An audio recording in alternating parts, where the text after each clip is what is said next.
Ela é economista formada pela URGS. Na URGS também fez seu mestrado em finanças. É analista de investimentos há pouco mais de um ano na Suno Research.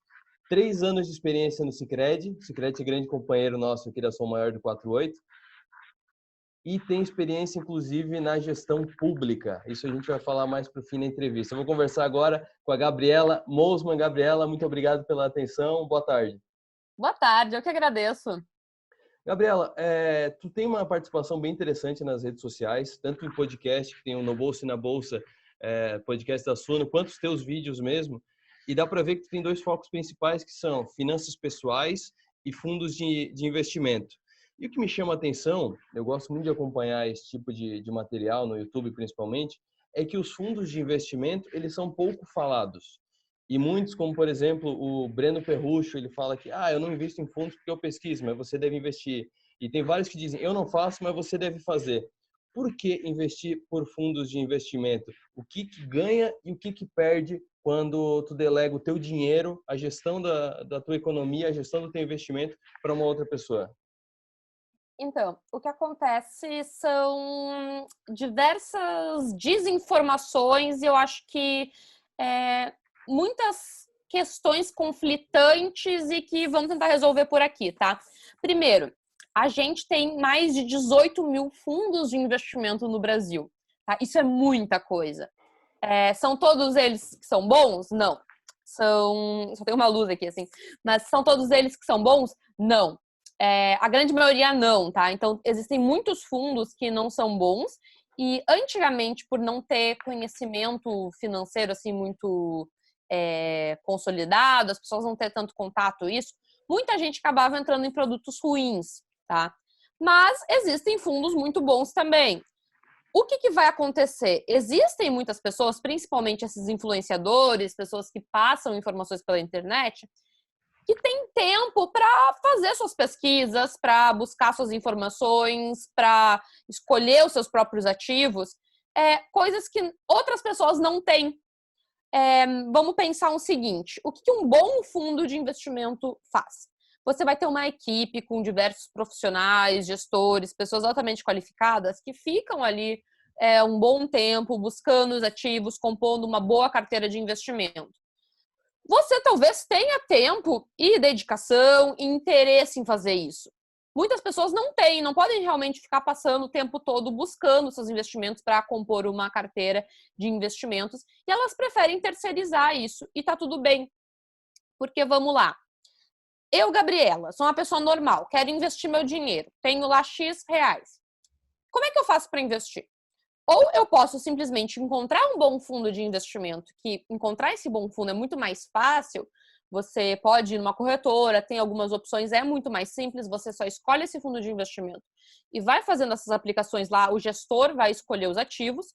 Ou eu posso simplesmente ir compondo eu mesma a minha carteira e indo investir nas ações que eu quero investir, nos ativos de renda fixa ou do jeito que eu quero investir, mas eu vou precisar demandar um tempo indo atrás desses tipos de ativos, desses investimentos, entender se faz sentido, se tá caro, tá barato, se ele faz sentido na minha diversificação.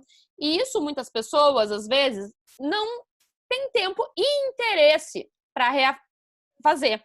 Tá? Por exemplo, daqui a pouco você é uma pessoa super ocupada, um médico, ganha bem e não quer chegar em casa às 10 da noite agora e ver a sua carteira de investimentos, alguma coisa assim. Quer focar na sua profissão. Ou mesmo daqui a pouco você é um empresário e quer focar na sua carreira.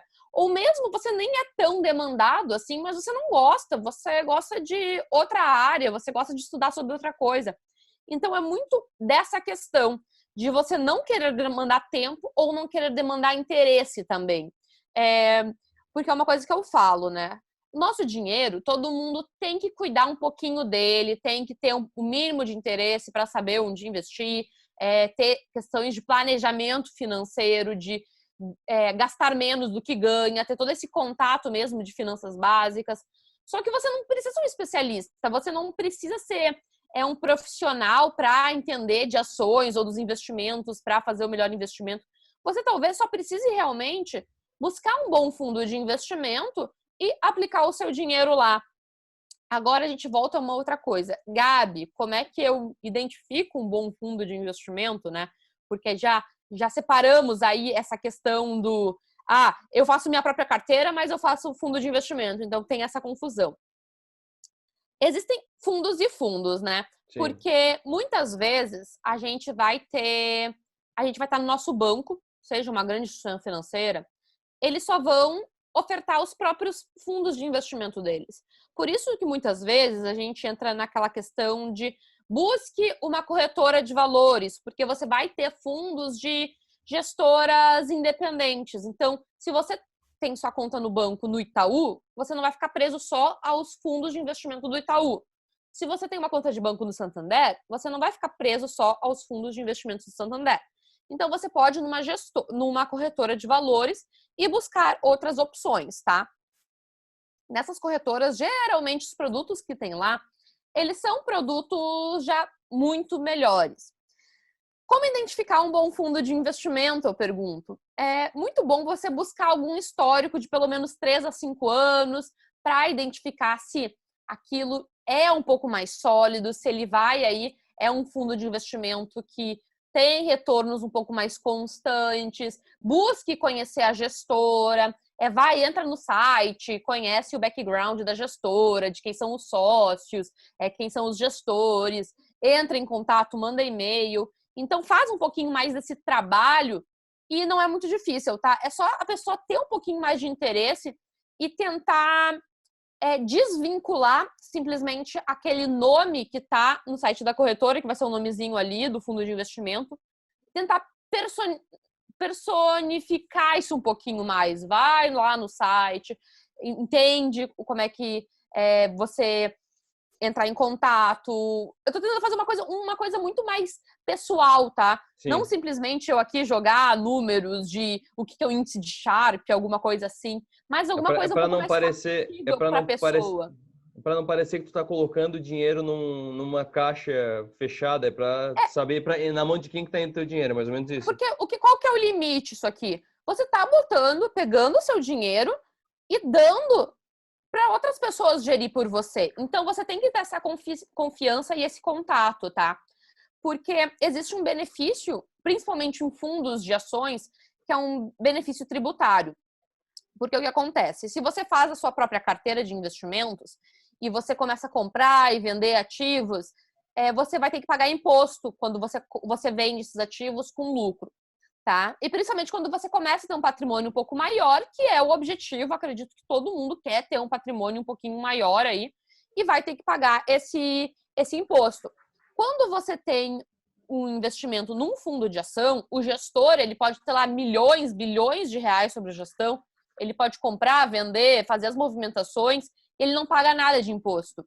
Você só vai pagar o imposto quando você fizer o resgate desse investimento. Então, você tem um benefício de deixar esse dinheiro lá para o gestor poder fazer essas movimentações. Não que eu acho que o gestor tem que ficar comprando e vendendo todo dia, mas vai ter movimentações aí ao longo de 1, 2 anos que ele vai ter que fazer, entrar ou sair em determinado ativo, até para poder rebalancear o portfólio. E isso é um benefício muito bom se você começa realmente a ter um pouquinho mais de investimento, tá? Dentro dos fundos de investimento, a gente tem 2 taxas que eu particularmente não sou contra elas, eu acho que é o preço pelo serviço, porque muitas pessoas esquecem que quando você está buscando montar a sua própria carteira de investimentos, a sua própria carteira de ações, você está pagando um preço, que é o seu tempo. Então, ao invés de você pagar com esse tempo, você está pagando um precinho, que são as taxas de administração e performance, tá? Então, o fundo de investimento, ele vai ter aí alguns custos fixos, sejam os salários de quem trabalha no fundo, questão de auditoria, contabilidade, você vai ter essas taxas de administração. E também existe a taxa de performance, né? Que é aquela taxa se o fundo ele está entregando retornos maiores do que o benchmark dele. O que é isso? Se um fundo de ação, por exemplo, está entregando retornos acima do Ibovespa. Então, se um fundo está fazendo isso, eu não acho de todo ruim você pagar um preço para isso, porque realmente o fundo está entregando o que ele se propõe a entregar, né? Então, eu acho que são questões que são justas de acordo com a proposta do fundo. Se ele está entregando esses valores, ótimo, eu acho que faz sentido pagar. Só que é claro que a gente tem que estar atento a essas taxas. Por exemplo, taxas de administração maiores que 2% já são muito caras. Taxas de performance maiores que 20% sobre o QCD também são muito caras. E aí que a gente entra no que são produtos bons e produtos ruins também. Já teve muitos casos, hoje está diminuindo, mas casos de produtos cobrando taxa de administração de 4% a 5%. Produtos de um fundo de ação que só investe numa ação cobrar taxa de performance, taxa de administração. Isso já aconteceu muitas vezes. Em grandes bancos mesmo, Itaú, Santander, fundo do Itaú que só investe em Vale. Isso acontecia. E era uma forma de, digamos, enganar aqueles pequenos investidores que não sabiam como entrar no mercado por conta própria. Você pegava um investidor... quando a gente estava ali no boom das commodities, ali em 2007.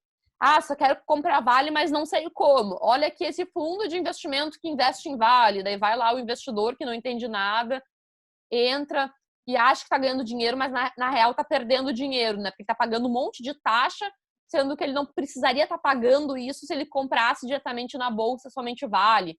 Então, existem esses casos, mas eu acredito que com toda essa desmistificação do mercado financeiro e algo que a internet está trazendo de positivo, de aí disseminar a informação, está auxiliando muito as pessoas a não caírem nessas pegadinhas. Eu conversei no Expert Talks da XP no ano passado, em Floripa, com o Arthur Moraes. Ele é da B3, se não me engano. E eu perguntei para ele a diferença dos fundos de investimento imobiliário, os FIIs, e os fundos de investimento normal. Ele falou que tem as cotas dos fundos de investimento imobiliários, porque para te vender, para te resgatar, tu tem que vender para alguém. Então, o patrimônio do fundo é sempre o mesmo, a não ser pela valorização. E nos fundos de investimento que a gente está tratando, que são os normais, digamos assim, tem a questão de, se eu resgatar, o gestor vai ter que vender as posições para me devolver o meu dinheiro, assim como se eu comprar. Então, baseado nisso, pensando nos fundos normais, eu te pergunto, é prudente, faz sentido analisar, ou tem como analisar a volatilidade de fundo na hora de escolher? Isso atrapalha se muita gente resgata ou muita gente compra, se tem muita variação do patrimônio, isso atrapalha na gestão de um fundo? Então, isso pode atrapalhar, tá? E por isso que a gente pega muitos fundos de investimento, principalmente esses de ações, eles têm um prazo de liquidez maior, tá? Então, normalmente você vai ter aí uma liquidez de 30, que você vai pedir o resgate, o gestor, ele vai poder demorar 30 dias, digamos assim, para o dinheiro cair na sua conta. Então, ele tem um período para que ele consiga fazer esse ajuste. Porque senão pode atrapalhar, com certeza, a gestão, porque pensa assim, vamos supor, a gente teve agora uma grande queda na bolsa, tá? Que, intuitivamente, para o investidor de ações, é o momento que, agora é bom comprar, agora é bom tirar dinheiro em caixa. Só que muitas vezes gestores de ações já estão com os seus ativos desvalorizados e pode ter muita gente querendo resgatar. E ele vai ter que liquidar posições para entregar para essas pessoas, tá? Só que o que acontece? Geralmente, numa forma como um todo no patrimônio, as pessoas que continuam no fundo não vão ser prejudicadas, porque o que acontece? O gestor ele vai ter esse tempo para ele conseguir liquidar as posições de uma forma mais equilibrada, para que as pessoas que continuam ali continuam com a mesma proporção do ativo e não sejam prejudicadas, tá? Mas, claro que a pessoa que está resgatando o dinheiro, se ela pegar no momento de baixa, ela vai estar sendo penalizada por esses investimentos, tá? E, claro, assim, é algo que, se você for pensar no limite, pode dificultar um pouco o trabalho de gestores, mas é também uma questão de educação financeira, as pessoas também entenderem que o ideal, você investir em fundos de renda variável, que estão realmente podendo ser impactados por essa volatilidade, são investimentos para você fazer para o longo prazo, para você esperar esses momentos de volatilidade, você não ficar resgatando em qualquer queda, porque quem vai estar sendo prejudicado é você, tá? O gestor, ele vai ter esses mecanismos de liquidez aí, esses prazos para que ele não penalize a própria gestão e não penalize os atuais cotistas, mas quem está pedindo o resgate vai ser penalizado sim, porque essa pessoa vai estar resgatando no momento de baixa, tá? Então, é muito mais também um trabalho de educação financeira para que as pessoas elas não fiquem fazendo isso, tá? Eu já vi alguns gestores me relatarem que existem gente que eles brincam que tradam cota de fundo, então entra, sai, e isso é realmente uma perda de dinheiro, porque como eu falei, sempre que você vende uma cota num fundo, você está tendo que pagar o imposto, tá? Então, se você não vendesse, se você mantivesse ali, você já está mantendo um pouco do capital. Então, se você ficar entrando e saindo do fundo, você está perdendo dinheiro porque você está tendo que pagar o imposto, tá? E para as pessoas entenderem um pouquinho mais aqui, o que a gente quer dizer com essa questão de que tu comentou dos fundos de investimento normais, e fundos imobiliários, Isso. é muito o que a gente chama na indústria de fundos líquidos e fundos ilíquidos, tá? Fundos líquidos são esses que a gente comentou agora. Então, um gestor tem lá um patrimônio de 10 milhões. Se chegar eu, a Gabriela, quer aplicar 1 milhão a mais, o gestor agora vai ter 11 milhões para aplicar e ele vai estar aí seguindo conforme as pessoas vão querendo botar mais dinheiro para aplicar com ele ou menos. Em outros fundos, como é o caso de fundos imobiliários e ETFs também, eles são ilíquidos, eles são negociados em bolsa. Então, você tem um ticker, que é tipo uma negociação como uma ação também, tá? Porque você vai ter aquele ativozinho negociado. Se você quiser vender, no caso, você quer resgatar aquele dinheiro, né, como um fundo de investimento, você quer vender, uma outra pessoa na ponta tem que comprar, tá? O diferente dos outros fundos. O que acontece? É a mesma funcionalidade do que uma ação, por exemplo. Uma ação que faz? É uma empresa que ela tem um patrimônio de 10 milhões, por exemplo, e ela abre capital, esse patrimônio de 10 milhões vai ser dividido em ações que estão sendo negociadas na bolsa. Um fundo de investimento ilíquido, que é um fundo imobiliário, também faz isso. Ele vai ter um patrimônio lá, por exemplo, de 10 milhões, que vão ser, sei lá, um shopping center, um prédio corporativo, e ele vai ter aquele patrimônio que vai ser representado em cotas desse fundo imobiliário, tá?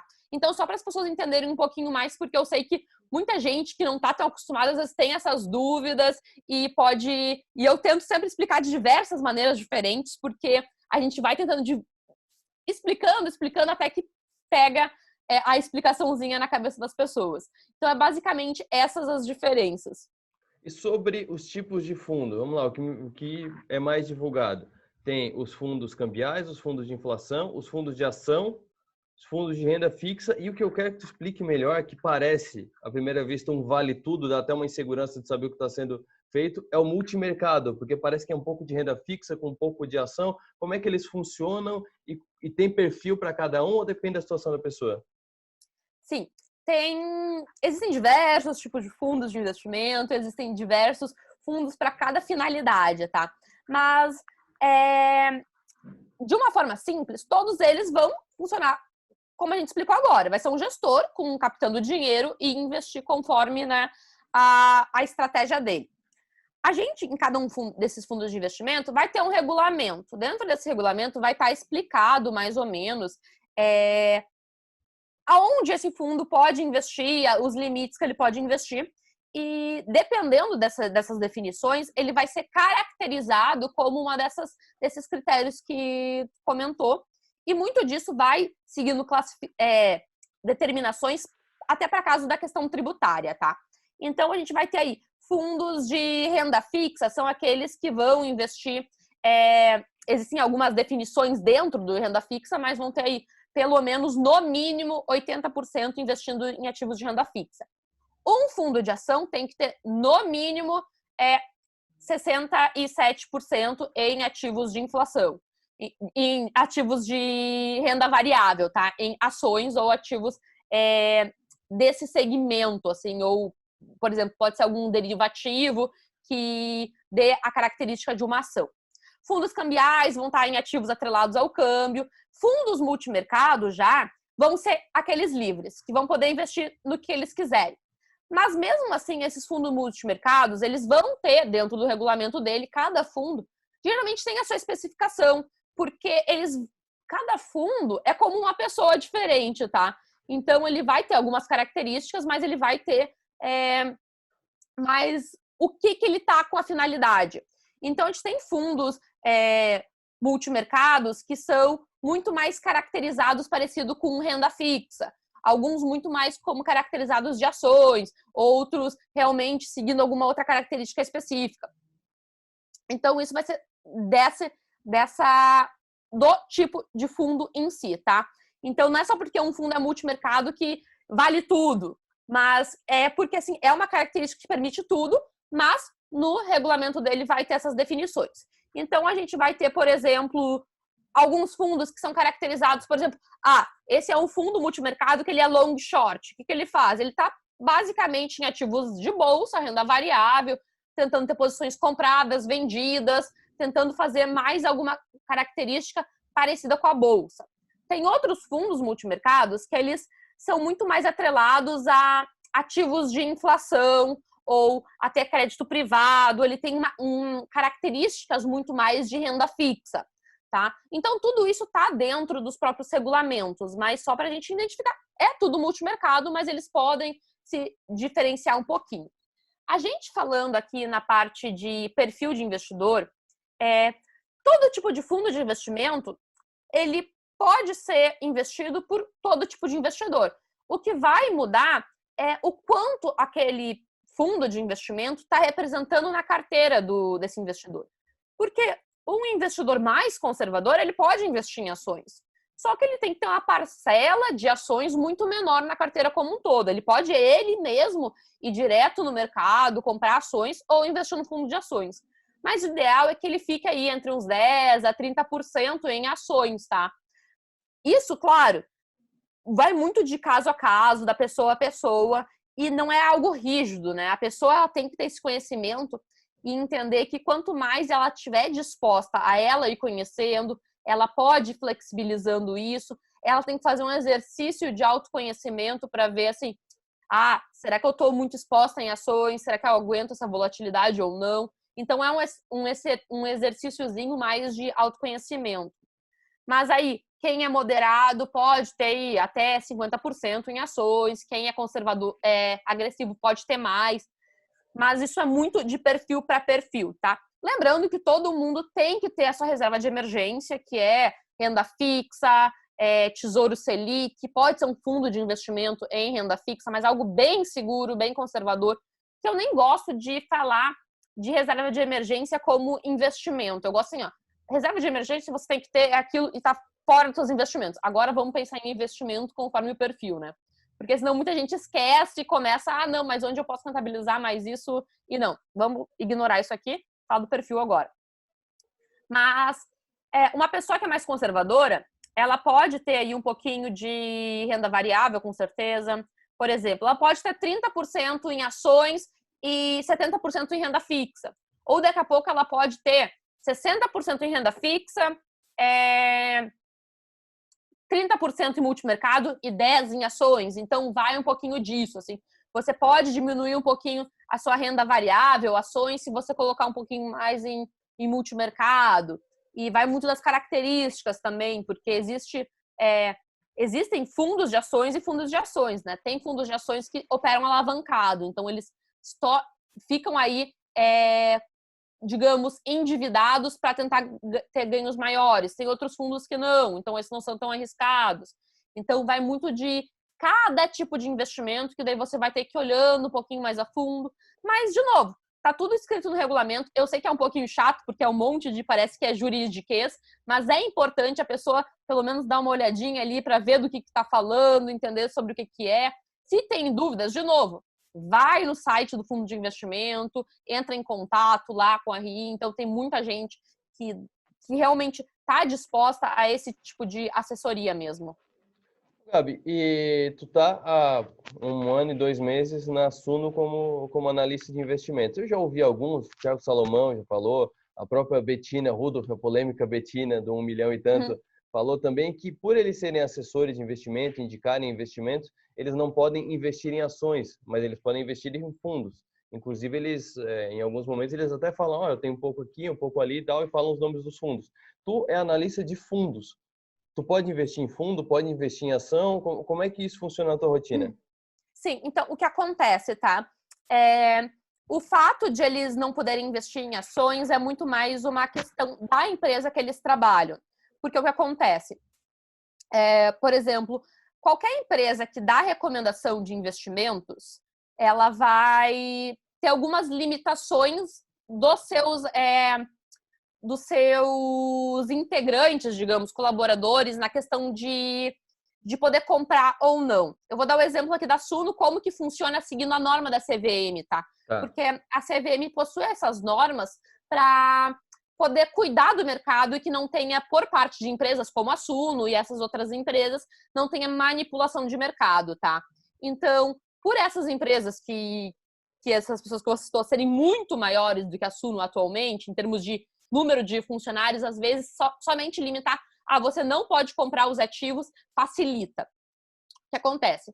Por exemplo, na Suno, a gente emitiu um relatório de compra do ativo X, tá? Certo. Ninguém da Suno, alguns dos analistas de investimentos, pode ter negociado aquele ativo X um mês antes. E se a gente fez uma recomendação de compra, a gente, como integrante da Suno, só pode comprar uma semana depois, tá? E para fazer uma operação contrária, ou seja, nesse caso, uma operação de venda, só 6 meses depois. Isso são regras da CVM para que não tenha manipulação de mercado. Porque senão o que pode acontecer? Uma empresa como a Suno, a gente já viu a gente fazer recomendação de compra de ativo, principalmente small caps, e fazer uma recomendação para nossa carteira, e logo depois que a gente recomenda, a gente vê o mercado realmente tendendo, aumentando o preço daquele ativo, porque a gente começa a ver que a gente está tendo bastante impacto no mercado, tá? Então, para poder, por exemplo, assim, evitar o mau comportamento, digamos, eu, Gabriela, trabalho na Suno e sei que aí minha recomendação faz um impacto no mercado. Então, eu tenho esse ativo, vou lá, recomendo compra, o preço aumenta um monte, eu vendo. Isso é má fé. Isso seria manipulação de mercado. Então, a CVM tem esses critérios para fazer que isso não ocorra, tá? Então, a gente na Suno, todo mundo segue essas regras direitinho e, basicamente, o que a gente faz é uma orientação interna. A gente pode seguir as nossas carteiras recomendadas de compra e venda e não podemos negociar ativos fora, tá? Para evitar que aconteça isso. No caso dessas empresas, é muito mais fácil você limitar que os seus integrantes, colaboradores, comprem ativos, negociem ativos, para evitar qualquer esse tipo de problema. Porque se a CVM vier fiscalizar e ver que tem alguém não seguindo essa norma, tá? Pode causar uma multa para a empresa. E por a gente ser uma empresa de recomendação, pode chegar até o ponto de você fechar a empresa, né?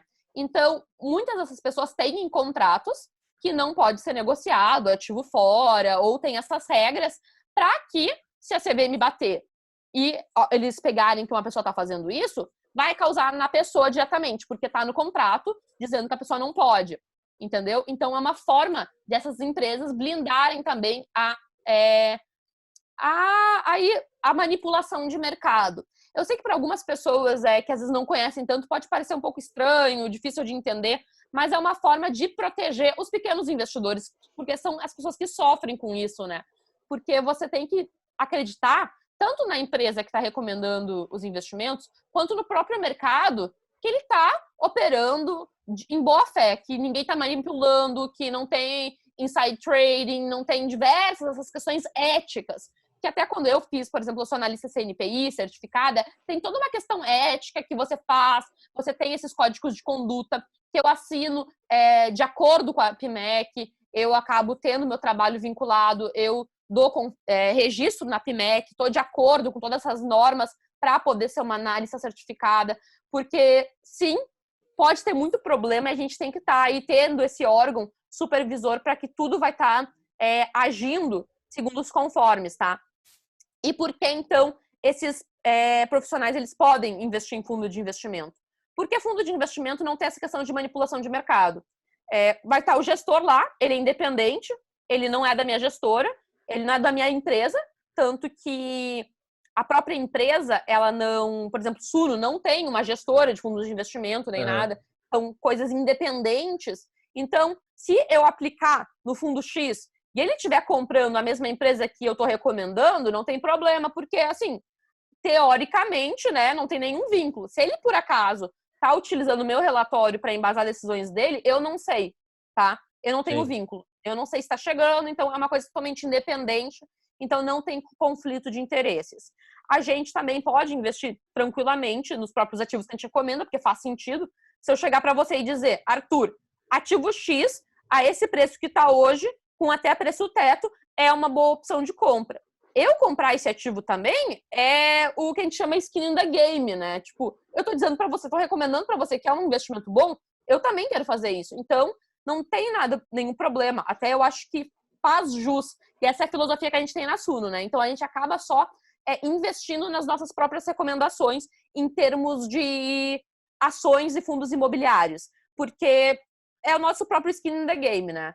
Os fundos de investimento também a gente acaba tendo isso, mas por a CVM não regular isso, então não interfere tanto.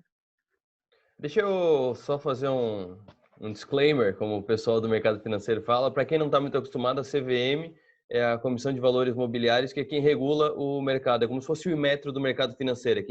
É quem controla todas essas questões de ética que tu falou agora há pouco.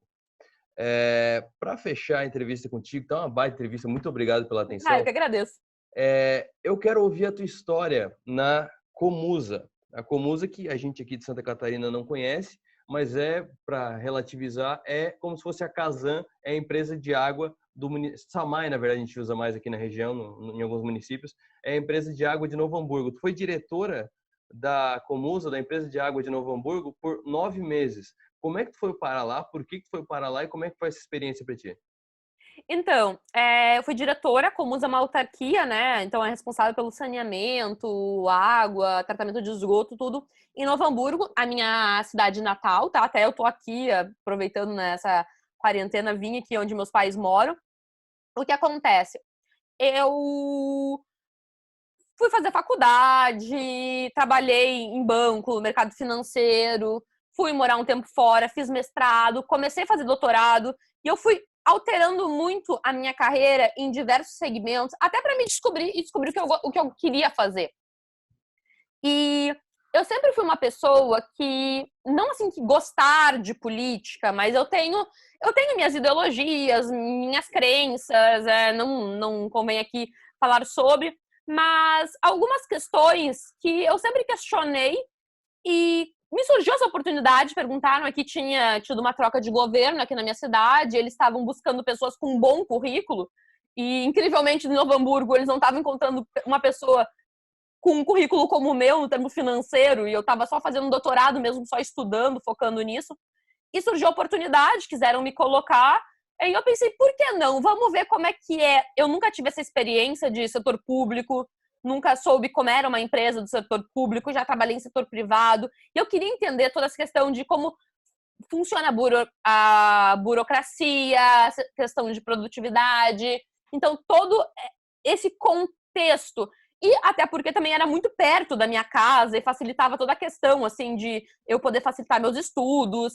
E eu pensei, vamos ver o que é. Eu sei que talvez não vai ser tanto tempo, porque eu tenho outras perspectivas. Eu já estava um pouco trabalhando na questão do meio de redes sociais, porque a minha paixão sempre foi ensinar e eu estava desenvolvendo isso. Eu não estava querendo seguir tanto mais a área acadêmica em termos de pesquisa científica, eu queria desenvolver um pouco mais a parte de lecionar mesmo, estudar para ensinar, fazer vídeos, textos, aulas, cursos. Eu pensei, vamos ver aí oportunidades diferentes, eu gosto de mudança. Então, foi uma mudança, foi uma experiência muito bacana, tá? Era uma empresa... assim, a cidade de Novo Hamburgo estava passando por uma situação muito complicada, mas a Comusa em si era uma empresa com lucro, com renda ainda, então, tipo, era uma empresa bem estruturada. E foi uma experiência muito bacana para conhecer todo esse meio do setor público mesmo. Mas eu vi, assim, eu sou muito mais do setor privado, da agilidade, dessas questões, e eu tenho uma visão muito mais empreendedora de mim mesma que eu queria seguir, que era de redes sociais, poder dar aula, poder fazer as coisas. Então eu acabei saindo, e foi também no período que surgiu a oportunidade da Suno, né? Então eu acabei mudando para São Paulo e voltei para o mercado financeiro. Mas foi algo bem produtivo, assim, para mim, e eu acho que é muito importante a gente poder fazer atividades diferentes para a gente poder até abrir a mente para questões diferentes, tá? Então, eu não nego se foi uma experiência muito engrandecedora em mim, mas realmente o setor público não é muito a minha praia. Maravilha, Gabriela, muito obrigado pela atenção, obrigado Eu que pelos agradeço. ensinamentos e a gente segue te acompanhando pelo No Bolso e na Bolsa, que é o nome de um quadro que a gente tem aqui na rádio também, e também pelo teu canal do YouTube.